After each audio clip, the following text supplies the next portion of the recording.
بسم الله الرحمن الرحيم والعصر إن الإنسان لفي خسر إلا الذين آمنوا وعملوا الصالحات وتواصوا بالحق وتواصوا بالصبر.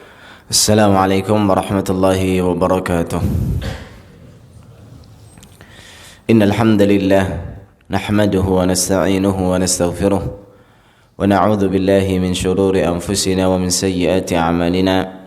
من يهده الله فلا مضل له ومن يضلل فلا هادي له وأشهد أن لا إله إلا الله وحده لا شريك له وأشهد أن محمدا عبده ورسوله صلى الله عليه وعلى آله وأصحابه ومن تبعهم بإحسان إلى يوم الدين. يا أيها الذين آمنوا اتقوا الله حق تقاته ولا تموتن إلا وأنتم مسلمون. أما بعد، معاشر المسلمين والmuslimat, jamaah rahimani wa rahimakumullah. Alhamdulillah, pada pagi hari ini Allah Subhanahu wa taala kembali kumpulkan kita untuk membahas seputar tafsir Al-Qur'an dari kitab Taysirul Karim Ar-Rahman fi Tafsir Kalamil Mannan karya Syekh Abdurrahman bin Nasir bin Sa'di rahimahullahu ta'ala. Kita mohon kepada Allah Azza wa Jalla semoga Allah melimpahkan keberkahannya kepada majelis kita pagi hari ini dan menjadi sebab diampuninya dosa-dosa kita semuanya. Amin. Ma'asyiral muslimin wal muslimat rahimani wa rahimakumullah. Di antara keistimewaan Al-Qur'an adalah di dalamnya terdapat nasihat-nasihat yang mendalam. Nasihat-nasihat yang Allah Subhanahu wa taala sampaikan untuk hamba-hambanya. Oleh karena itu Allah Subhanahu wa taala sebutkan di dalam Al-Qur'an, ya ayyuhan nasu qad ja'atkum mau'izatun min rabbikum wa syifaa'un lima fis sudur. Wahai sekalian manusia, telah datang kepada kalian nasihat, yaitu Al-Qur'an ini sebagai nasihat bagi seluruh manusia dari Allah Subhanahu wa taala. Dan nasihat yang terdapat di dalam Al-Qur'an adalah nasihat-nasihat yang menyelamatkan seseorang dari kerugian di dunia dan juga di akhirat. Karena tabiat manusia itu adalah sering lupa dengan apa yang ditugaskan kepadanya. Dalam sebuah hadis yang sahih Nabi SAW katakan, al-mu'minu nassa'un idza dzukira tadzakkar. Seorang mukmin itu sering lupa, sering lalai. Namun jika diingatkan maka dia segera ingat. Maka ini pentingnya kepada kita semuanya, untuk kita semuanya senantiasa memperhatikan dari nasihat-nasihat Al-Qur'an agar menjadi pengingat bagi kita semuanya. Ketika kita sudah mulai lalai, kita sudah mulai lupa, kemudian diingatkan lagi oleh Allah Subhanahu wa taala, maka kita kembali kepada jalan yang Allah ridhai.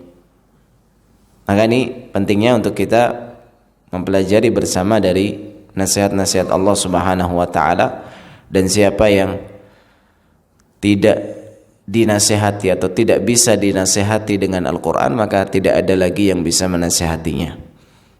Karena ini adalah ablaghul mawa'id. Nasihat yang paling mendalam, yang paling tinggi adalah yang ada di dalam Al-Qur'an. Nah, di antara surat yang memberi nasihat kepada kita semuanya adalah surah Al-Asr.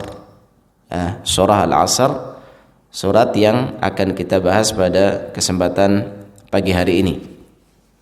Surat ini surat yang pendek karena terdiri dari 3 ayat saja. Sebagaimana dalam hadis ketika Abdullah bin Amr bin Al-As bertemu dengan Musailamah. Jadi Musailamah ini menyampaikan kepada Abdullah bin Amr bin Al-As, kata Musailamah, ini yang mengaku nabi ya, Musailamah al-Kadzdzab, telah turun kepada nabimu sebuah surat yang aku bisa menandinginya. Ya, maka kata Abdullah bin Amr, innaha suratun wajizatun balighah. Kata Abdullah bin Amr, ya betul, itu adalah surat yang ringkas namun sangat mendalam. Ringkas namun sangat mendalam. Ini disifati oleh sahabat bahwasanya surat ini adalah surat yang ringkas namun maknanya sangat mendalam. Surat Al-Asr. Sampai dikatakan oleh Al-Imam Syafi'i rahimahullah, "Law ma anzalallahu hujjatan ala khalqihi illa hadhihi surah lakafathum." Kalau seandainya Allah tidak menurunkan hujjah kepada hambanya selain surat ini, maka sudah cukup untuk menegakkan hujjah kepada manusia, bahwasanya manusia itu harus berilmu dan beramal. Ya, kalau ingin selamat maka dia harus berilmu dan beramal, dan itu sudah ada di dalam surat ini. Maka menurut Imam Syafi'i, kalau cukup surat ini saja yang diturunkan, hanya surat ini saja yang diturunkan, maka itu sudah cukup menjadi hujjah yang sudah ditegakkan kepada manusia untuk dia berilmu dan juga beramal, tidak meninggalkan belajar dan tidak meninggalkan amalan. Nah, ini diantara keutamaan surat Al-Asr, disifati oleh sebagian para sahabat dengan suratun wajizatun balighah, surah yang ringkas namun sangat mendalam. Ya, bahkan disebutkan oleh Imam Syafi'i, surat yang dia kalau tidak diturunkan kecuali surat ini saja sudah cukup untuk memotivasi manusia berilmu dan beramal soleh. Kemudian juga ada sebuah riwayat dalam Tabrani,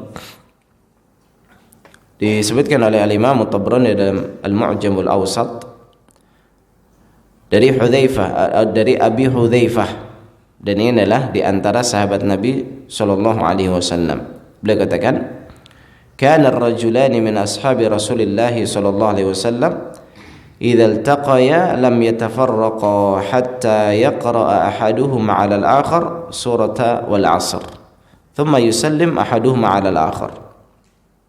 Jadi dahulu di zaman Nabi sallallahu alaihi wasallam tidaklah ada dua sahabat atau dua lelaki yang bertemu, ya, dari kalangan para sahabat Nabi, kecuali sebelum berpisah maka mereka membacakan surah Al-Asr terlebih dahulu, kemudian mengucapkan salam dan berpisah.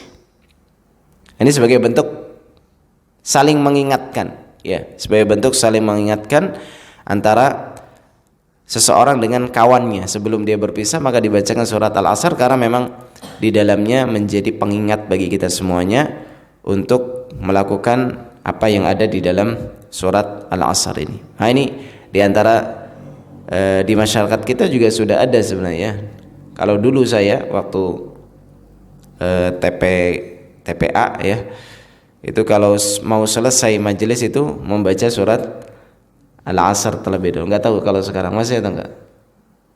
Kalau di TPA Al-Bahmudah ini gitu enggak?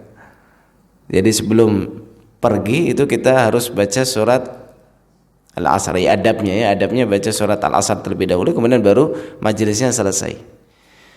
Nah, ini diantara kebiasaan yang baik yang dijalankan oleh para sahabat Nabi radhiyallahu alaihim untuk saling mengingatkan satu dengan yang lainnya terkait dengan pentingnya 4 hal yang ada di dalam surat Al-Asr ini. Baik, jemaah rahimani wa rahimakumullah, di dalam surat Al-Asr ini, ya, surat Al-Asr ini adalah digolongkan menjadi surat Makkiyah, yaitu surat yang diturunkan sebelum hijrahnya Nabi sallallahu alaihi wasallam. Surat ini terdiri dari 3 ayat. Allah Subhanahu wa taala berfirman, Bismillahirrahmanirrahim, wal 'asr innal insana lafi khusr illa alladhina amanu wa 'amilus salihati wa tawasaw bil haqqi wa tawasaw bis sabr. Allah Subhanahu wa taala membuka surat ini dengan sumpah, yaitu bersumpah dengan waktu asar, wal 'asr, ya, bersumpah dengan waktu sholat asar, atau bersumpah dengan sholat asar, atau bersumpah dengan waktu secara umum. Ada beberapa penafsiran di kalangan para ulama.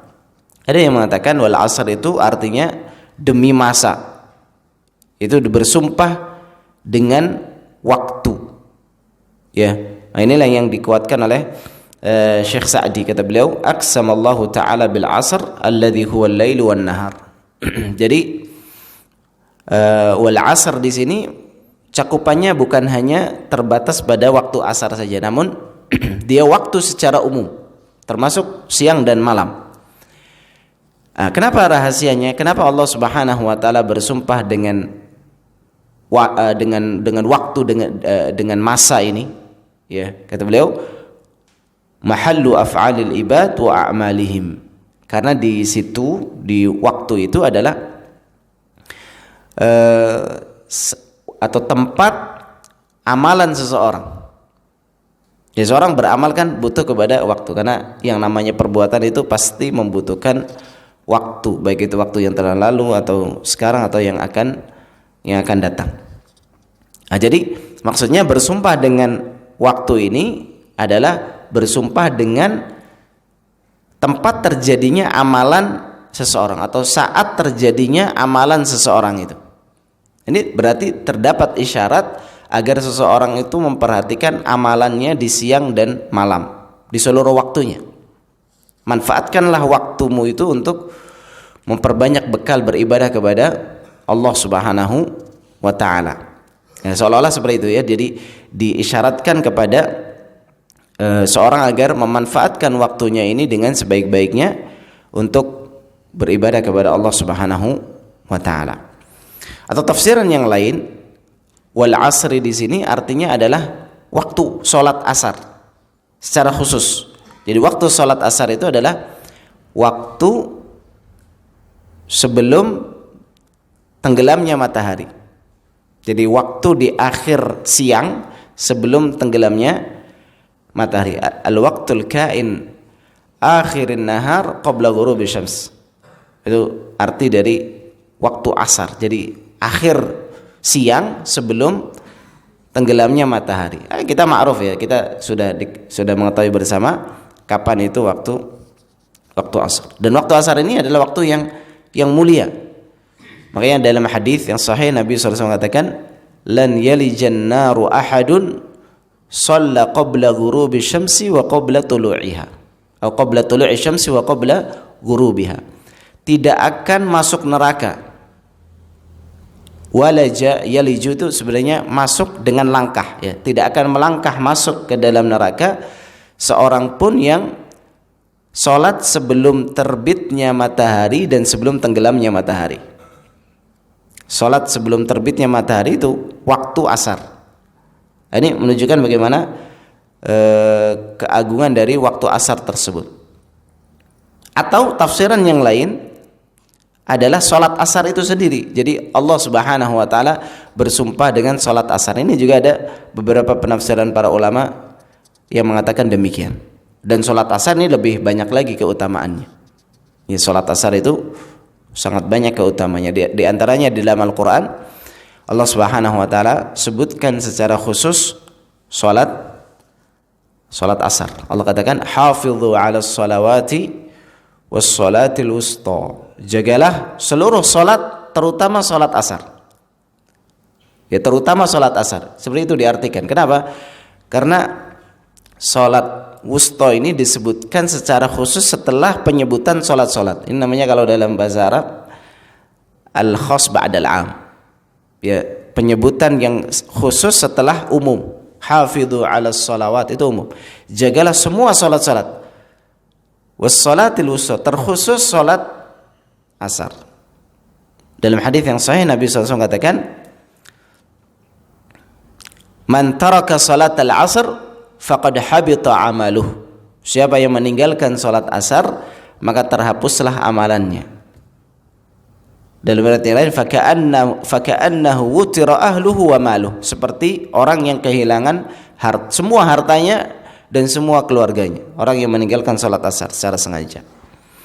Apa maksudnya siapa yang meninggalkan salat asar maka terhapus amalannya? Disebutkan oleh Ibnul Qayyim rahimahullah ada dua makna.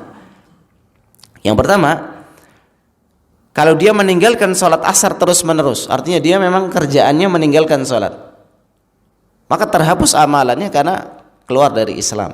Orang yang meninggalkan sholat terus-menerus bukan seorang yang muslim. Atau makna yang kedua, siapa yang meninggalkan sholat asar maka terhapus amalannya adalah siapa yang meninggalkan sholat asar pada suatu hari, maka amalan di hari tersebut terhapus pahalanya. Karena besarnya dosa seorang meninggalkan sholat asar, seolah-olah semua amalan pahala yang dia dapatkan di hari tersebut impas, hilang.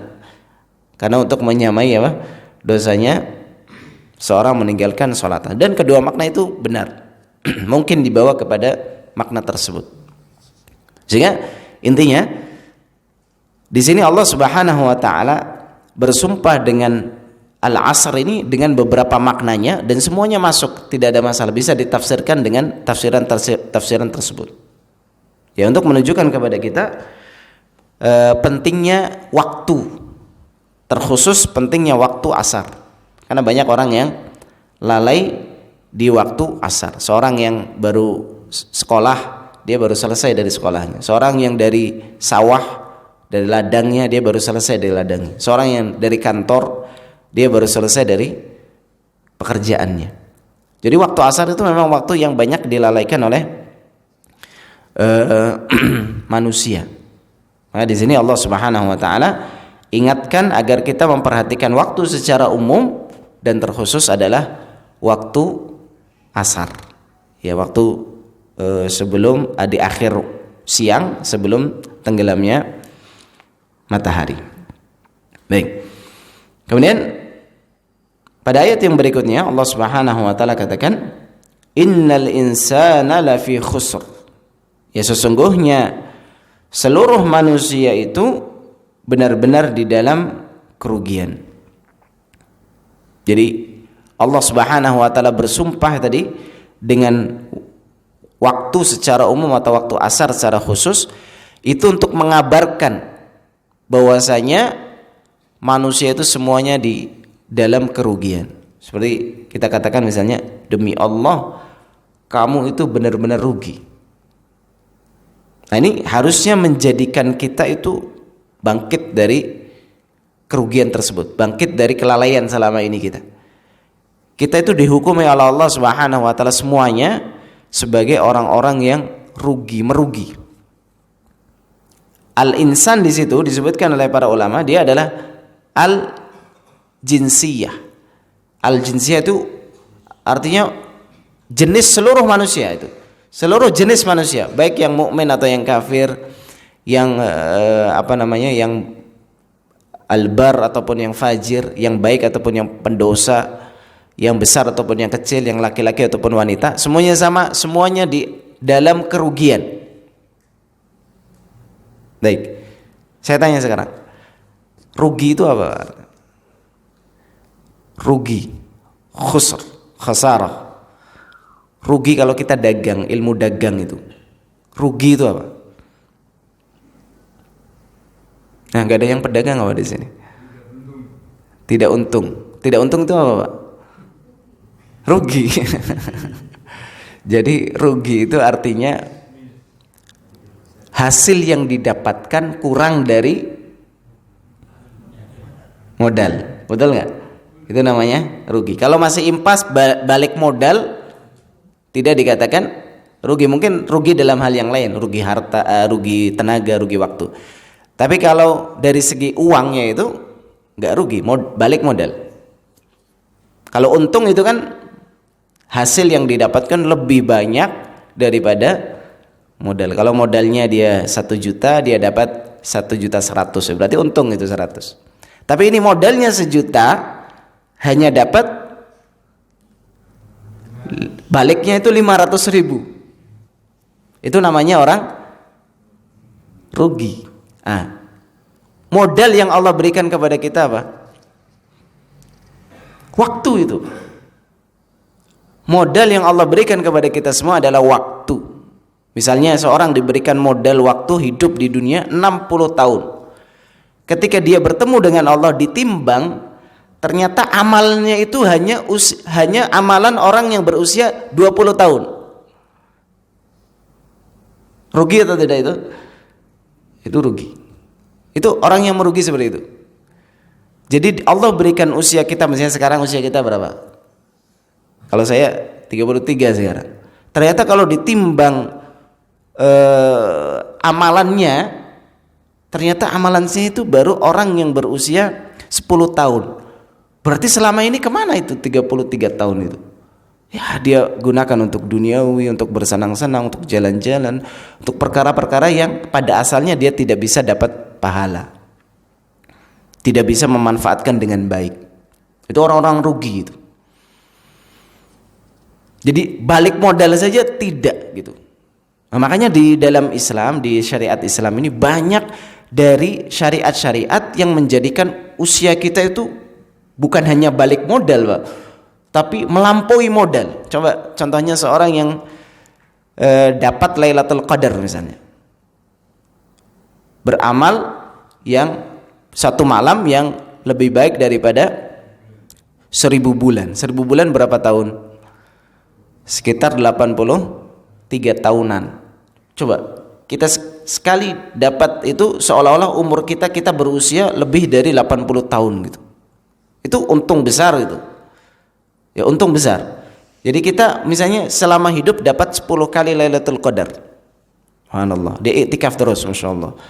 Ya, atau enggak iktikaf juga enggak ada masalah ya. Jadi Lailatul Qadar itu tidak mesti harus iktikaf, tapi iktikaf itu lebih besar kemungkinan lebih fokus beribadah kepada Allah Azza wa Jalla. Selama hidup dia usia 65 tahun lah wafat. Tapi selama hidup dia dapat Lailatul Qadar misalnya 10 kali. Diseolah usianya berapa? 80 kali 10, 800-an tahun. Subhanallah. Itu untung besar. Untung sangat besar itu. Tapi orang yang menyia-nyiakan Ramadan, kalau sudah menyia-nyiakan Ramadan berarti bulan-bulan lain lebih disia-siakan lagi maksud itu. Kalau Ramadan saja tidak menggerakkannya untuk banyak beramal, maka bulan-bulan lain lebih jauh lagi dari amalan. Itu orang-orang yang rugi, balik kepada Allah ketika dihitung ternyata tidak sampai amalannya itu amalan orang yang berusia 50 tahun atau 60 tahun. Itu ada pada asalnya seperti itu ya. Pada asalnya kita semua, seluruh manusia adalah khasir, orang-orang yang rugi, khusr. Nah, makanya di sini disebutkan oleh Syekh Abdurrahman Sa'di, anna kulla insanin khasir wal khasir diddur rabih wal khasar maratibu muta'addidah mutafawitah. Jadi kerugian orang juga beda-beda, Pak. Bertingkat-tingkat. Qad yakunu khasaran mutlaqa ka hali man khasira ad-dunya wal akhirah wa fatahu an-na'im wastahaqqa al-jahim. Ada orang yang rugi dunia akhirat. Jadi di dunia dia hidupnya susah, tidak punya harta yang banyak, tidak punya kedudukan, tidak punya duniawi, tapi di akhirat juga diazab, susah, lebih susah lagi. Jadi di dunia hidupnya susah, melarat, miskin, tapi tukang maksiat, ya, rugi di dunia, kerjanya juga berat. Di akhirat juga rugi lagi, mendapatkan azab dari Allah Azza wa Jalla. Allah katakan khasirat dunya wal akhirah, dzalika huwal khusranul mubin. Rugi dunia akhirat, itulah kerugian yang nyata. Ada banyak ya kita saksikan bagaimana orang-orang di sekitar kita itu dunianya juga rugi. Ya, dia bukan orang yang mendapatkan harta yang banyak di dunia, bagian dunianya sedikit, kedudukannya juga orang-orang rendah, orang-orang miskin, orang-orang susah. Tapi dengan itu justru juga dia membarengi dengan kemaksiatan, meninggalkan sholat. Seringlah kita lihat tukang misalnya, tukang bangunan, Pak, kuli bangunan, kerjanya itu subhanallah. Kalau saya ya, karena saya alhamdulillah kerjanya mudah itu, ASEAN gitu ya. Ngajar itu kan gampang gitu. Gak perlu modal, cuma apa yang ada di kepalanya dia sampaikan, tapi pertanggungjawabannya berat. Kalau melihat, saya kadang melihat tukang itu, subhanallah, kerja dari pagi, panas-panasan, berat, ngadon semen, kemudian wah subhanallah berat, terus nggak sholat lagi Pak. Itu subhanallah rugi dunia dan akhirat. Sudah dapat cuma sedikit, sehari berapa kalau tukang Pak? 100.000 sampai nggak sholat. Tukang becak berapa itu? Ya mungkin nggak banyak lah ya, tapi sudah berat kerjanya, nggak sholat juga, subhanallah. Itu kerugian yang bertumpuk, kerugian yang nyata, rugi dunia akhirat. Tapi tidak semua. Ya, ini hukum keumuman ya. Hukum itu namanya, hukum itu untuk keumuman. Ya, hukum itu untuk keumuman. Memang ada sebagian tukang yang masya Allah orang-orang apa? Soleh. Dia kerja juga berat, tapi ibadahnya juga kuat. Nah itu masya Allah luar biasa. Yaitu meringankan. Nah makanya di sini jenis yang kedua, qad yakunu khasiran min ba'dhil wujuh dunal ba'd. Ada orang yang rugi sebagian saja, atau rugi di dunia tapi nggak rugi di akhirat. Dia berat di dunia, tidak dapat berbagai kenikmatan dunia, tapi di akhirat dia dapat kenikmatan akhirat. Ya, ada jenis kerugian. Ada orang yang untung dunia akhirat. Ya. Untung di dunia, dia orang kaya, banyak hartanya, kedudukannya tinggi, tapi dia juga gunakan hartanya untuk ketaatan kepada Allah Azza wa Jalla, maka dia mendapatkan kenikmatan dunia dan akhirat. Itu untung dunia akhirat. Artinya tingkat kerugian kita beda-beda. Ya, tapi itu adalah hukum asal kita semuanya. Kita semuanya adalah orang-orang yang merugi, orang-orang yang balik modalnya itu kurang daripada modal asalnya. Nah, ini orang-orang yang merugi ini tempatnya tentunya di neraka. Ya, kecuali dari orang-orang yang mengerjakan dari 4 hal yang Allah sebutkan di akhir surat Al-Asr ini, ayat ketiga ini. Illal ladzina amanu, kecuali orang-orang yang beriman. Ini enggak rugi ini. Orang yang tidak rugi. Wa amilus shalihat, dan yang beramal saleh. Wa tawasau bil haq, yang ketiga saling menasihati dengan kebenaran. Wa tawasau bis sabr, dan saling menasihati dengan kesabaran. Ini saja 4 sifat orang yang tidak rugi. Jadi Allah menyebutkan sifat bukan orangnya. Supaya apa? Supaya lebih umum, siapa saja memiliki 4 sifat ini maka dia adalah orang yang tidak rugi. Ciri-cirinya seperti ini, A, B, C, D, 4. Orang yang mempunyai sifat ini maka dia orang yang beruntung, tidak merugi. Nah, makanya seharusnya surat ini itu cukup memotivasi kita untuk melakukan 4 hal ini. Cukup. Makanya Imam Syafi'i tadi katakan, "Lau ma anzalallah hujjatan ala khalqihi ila hadhihi surah lakafatum." Kalau Allah tidak turunkan hujjah kepada manusia kecuali surat ini cukup. Maksudnya cukup untuk memotivasi manusia untuk berilmu dan beramal. Cukup. Cuma kadang karena sering baca itu kadang menjadikan kita kurang di dalam perenungannya, kurang di dalam mentadaburinya. Maka perlunya kita untuk kembali mengulang, kembali mendengarkan dari tafsiran surat Al-Asr ini. Baik, yang pertama, sifat orang yang beruntung dunia akhirat ya adalah orang-orang yang beriman. Ya. Kata Syekh Sa'di, "Wala yakunul imanu bidulil ilm fahuwa far'un anhu la yatimmu illa bih." Yang pertama adalah sifat yang orang yang beruntung dunia akhirat adalah dia orang-orang yang beriman. Dan keimanan itu tidak mungkin didapatkan kecuali dengan ilmu. Berilmu. Maksudnya bagaimana? Maksudnya iman itu artinya apa? Al-iman itu artinya al-i'tiqadul jazim. Jadi keyakinan yang sangat kuat. Itu namanya iman, Pak. Kalau belum kuat, belum iman namanya. Belum sempurna keimanan. Jadi yang namanya iman itu adalah at-tasdiqul jazim. percaya, keyakinan yang sangat kokoh, yang sangat kuat, yakin gitu, sampai kepada derajat yakin. Dan seorang tidak mungkin yakin kecuali kalau punya ilmu. Misalnya nih Pak, ada 1000 anak di depan kita, ada 1000 anak-anak. Terus kita suruh cari anakmu yang mana? Bisa nggak kira-kira Pak? 1000 anak di depan kita, ada 1000 anak, kita suruh pilih, coba tunjuk anakmu yang mana? Yang punya anak nih bapak-bapak, bisa nggak kita menunjukkan anak kita? Bisa. Itu anak saya itu, yang situ.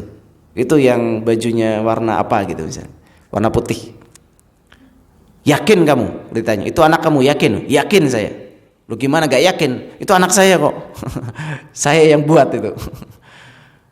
Artinya orang yakin itu harus didahului dengan ilmu. Saya yakin itu anak saya bisa tunjukkan ciri-ciri. Itu di tangan sebelah kanan itu ada tai lalatnya itu. Sampai sedetail itunya dia tahu gitu. Di sebelah pipi kanannya itu dia ada benjolan sedikit. Itu anak saya yakin itu anak saya. Artinya apa? Artinya orang tidak mungkin sampai ke derajat yakin kecuali harus berilmu dulu. Gak mungkin orang ke derajat yakin, sampai kepada derajat yakin kecuali didahului dengan ilmu. Dan ilmu itu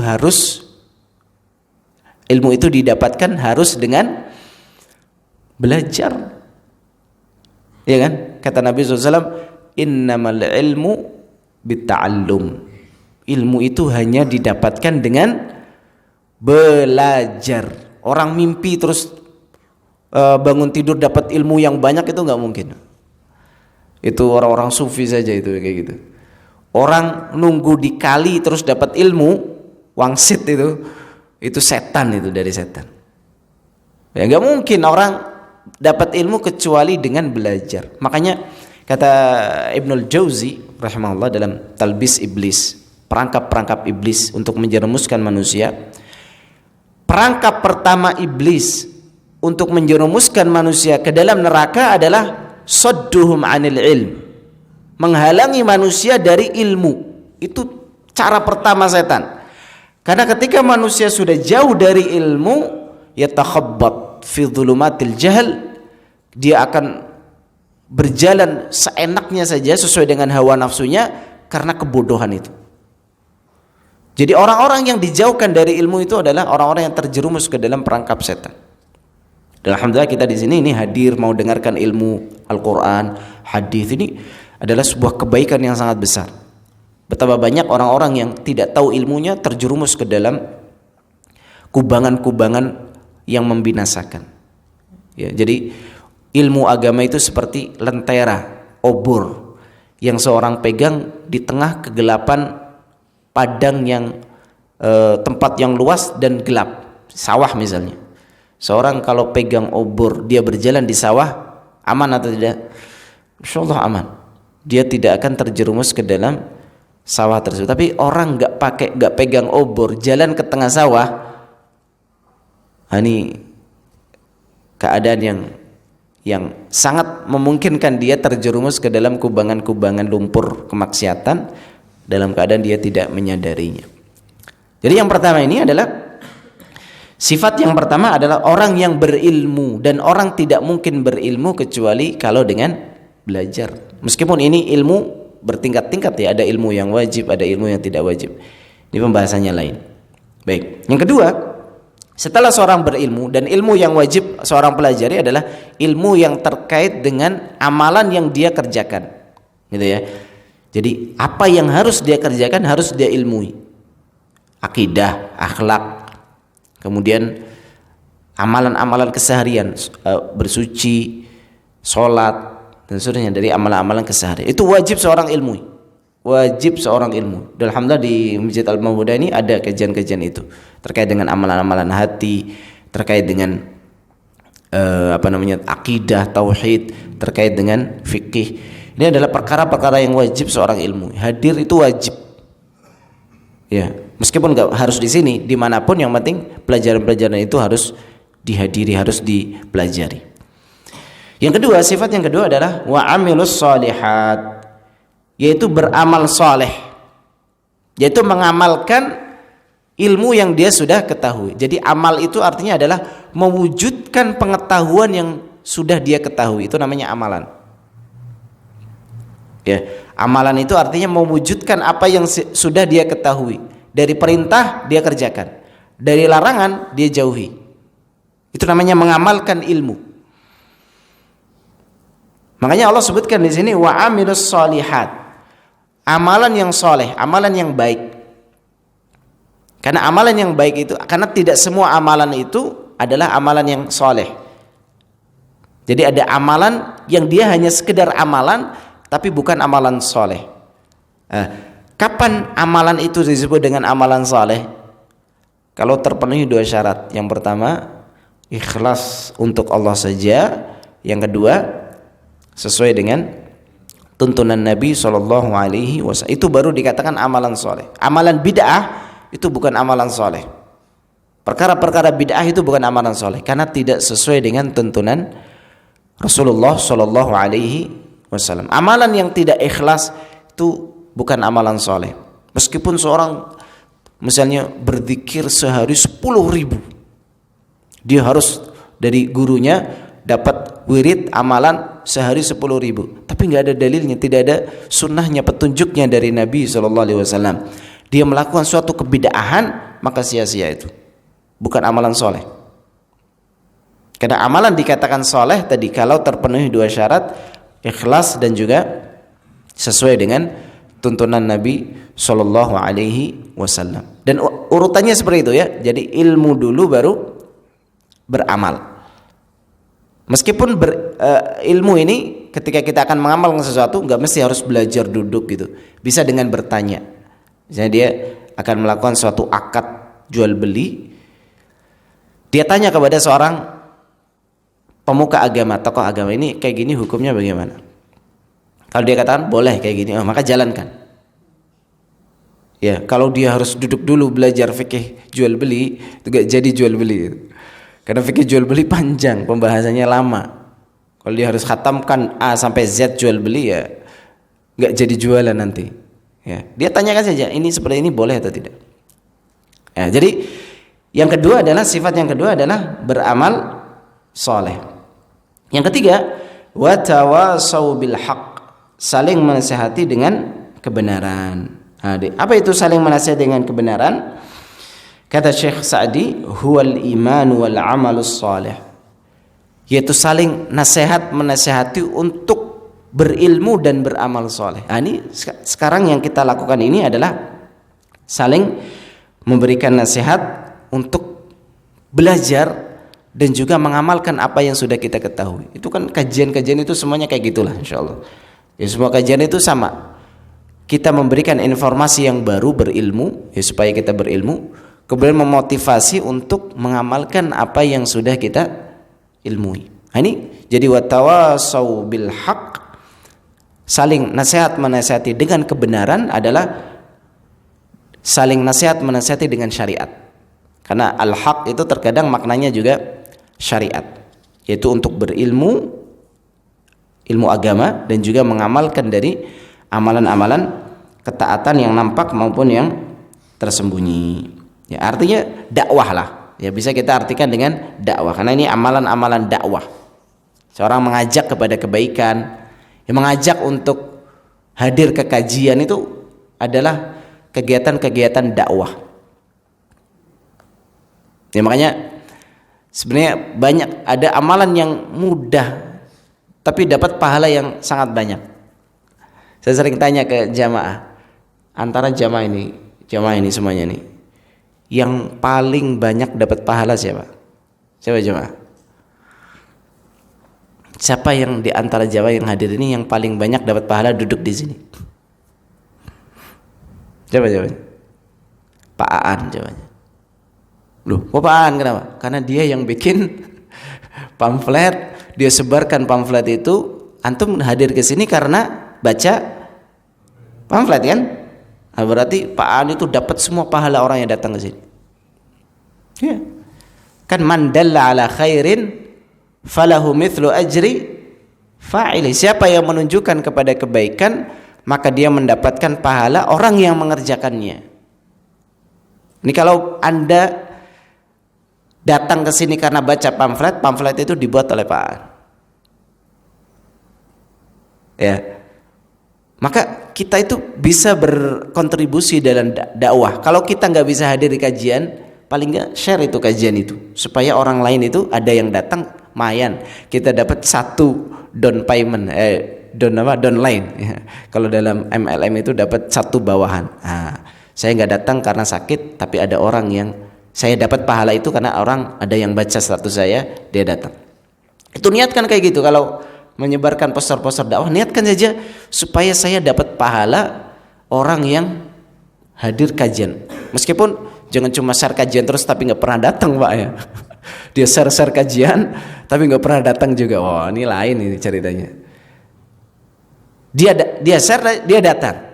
Atau kalau dia tidak bisa datang karena suatu udzur, nah, baru dia nggak datang tapi tetap share, maka dia dapat pahala dari orang yang datang kepada kajian tersebut. Ini termasuk dakwah, wa tawasau bil haq. Dan itu bisa kita lakukan setiap hari karena kajian di Jember ini subhanallah banyak sekali.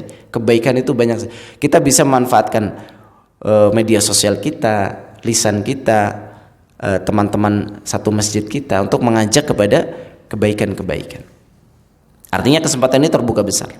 Terakhir, wa tawasau bis sabr, dan saling nasihat menasihati dengan kesabaran, yaitu ala ta'atillah wa an ma'siyatillah wa ala aqdarillahil mu'limah.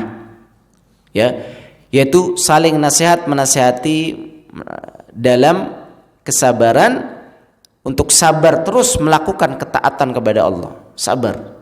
Ketaatan ini memang berat, tapi akhirannya itu manis.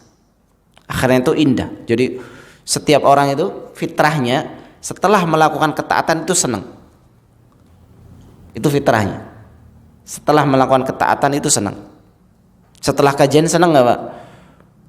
Senang, apalagi ada snacknya. Senang itu. Setelah sholat orang senang. Setelah puasa, senangnya luar biasa.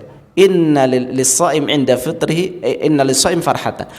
Orang yang berpuasa itu ada dua kebahagiaan. Di antaranya kebahagiaan ketika buka, karena selesai dari ketaatan itu bahagia. Semua orang kayak gitu. Selesai dari Ramadan itu bahagia. Itu fitrahnya kayak gitu. Jadi ketika awal akan mengerjakan ketaatan itu berat memang. Tapi kerjakan saja bismillah. Ketika selesai kita bahagia itu. Hatinya itu ada asupan rohani. Rohani kita diberi asupan untuk bahagia. Hafal Quran, hafalan Al-Quran selesai 1 juz, alhamdulillah, senang itu. Apa 30 juz lebih senang lagi. Kebahagiaan. Ya. Dan juga bersabar dari kemaksiatan. Nah, ini berat ya, sama. Meninggalkan kemaksiatan itu berat. Tapi kalau sudah kemaksiatan itu dilakukan, artinya nggak bisa sabar. Lalu kita kerjakan kemaksiatan, maka yang ada setelahnya adalah penyesalan. Beda ya. Jadi orang ketika akan mengerjakan ketaatan itu berat, tapi setelah dikerjakan bahagia.